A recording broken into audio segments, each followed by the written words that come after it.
बिहार की चुनावी लड़ाई में इस बार दोनों गठबंधनों के बीच कड़ी टक्कर देखने को मिल रही है। इस चुनावी युद्ध में जीत उस गठबंधन की हो सकती है जो बिहार के सामाजिक समीकरणों को अपने पक्ष में मोड़ लेने में सफल होगा। इसे ध्यान में रखते हुए भाजपा ने बिहार के दलितों को अपने पाले में लाने के लिए दलित बस्ती संपर्क अभियान चला रखा है। इस संपर्क कार्यक्रमों में दलित समुदाय के पढ़े लिखे युवाओं विद्वानों के बीच ये विमर्श खड़ा करने की कोशिश की जा रही है कि प्रधानमंत्री नरेंद्र मोदी और नीतीश कुमार की सरकार दलितों के उत्थान के लिए किस तरह कारगर साबित हुई है। बिहार में दलितों की आबादी लगभग 19% है। केंद्र सरकार ने विभिन्न कल्याणकारी योजनाएं चलाकर दलित समुदाय को साधने का काम किया है।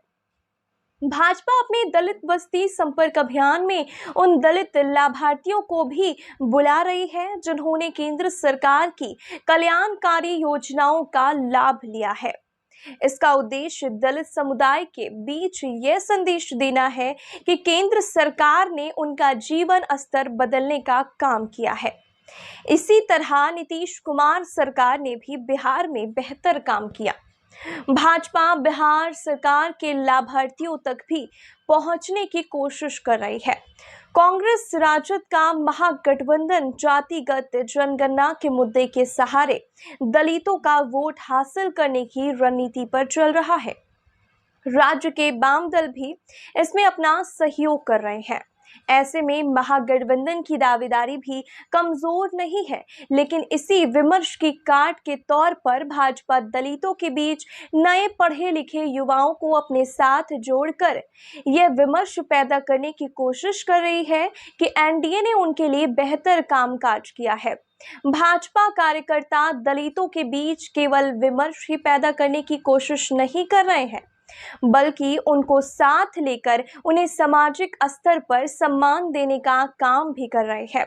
खान पान के कार्यक्रम रखकर उनके बीच भागीदारी बढ़ाने का भी काम चल रहा है। इसमें आरएसएस के अनुषंगिक संगठन भी जुड़े हुए हैं।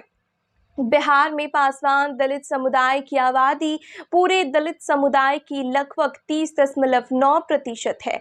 दलितों के नेता के रूप में रामविलास पासवान इस समय भी सबसे बड़े नेताओं में गिने जाते हैं। उनका असर है कि चिराग पासवान की न केवल अपने क्षेत्र में लोकप्रियता है, बल्कि वे पूरे राज्य के दलितों के बीच लोकप्रिय है। वे भाजपा के साथ एनडीए में रहते हुए इस गठबंधन के लिए बड़े उपयोगी साबित हो सकते हैं। हम पार्टी के नेता जितन राम मांझी महादलित जातियों के बीच अच्छा असर रखते हैं। इसके अलावा भी भाजपा अलग अलग क्षेत्रों में दलितों को साधने में जुटी हुई है। भाजपा के अनुसूचित जाति मोर्चा के राष्ट्रीय महामंत्री डॉक्टर संजय निर्मल ने मीडिया से कहा कि दलित समुदाय के लोग आजादी के समय से ही कांग्रेस के वोट बैंक बनकर रह गए थे। बाद में कुछ दलों ने इन जातियों का नाम पर राजनीति करने की भी कोशिश की है, लेकिन इनके नेताओं ने इन जातियों का आर्थिक सामाजिक उत्थान करने की बजाय अपना ही उत्थान करने का काम किया। यही कारण है कि दलितों के जीवन स्तर में कोई बड़ा व्यापक परिवर्तन नहीं हुआ, लेकिन जैसे ही प्रधानमंत्री नरेंद्र मोदी ने 2014 में केंद्र में सरकार संभाली, उसके बाद स्थिति में तेजी के साथ परिवर्तन आया है। केंद्र सरकार ने पीएम आवास योजना, पीएम विश्वकर्मा योजना और जनधन योजनाओं के सहारे दलितों के जीवन स्तर को उठाने का बड़ा काम किया है। यही कारण है कि केवल पिछले 11 वर्षों में ही दलितों के जीवन स्तर में गुणात्मक परिवर्तन आया है।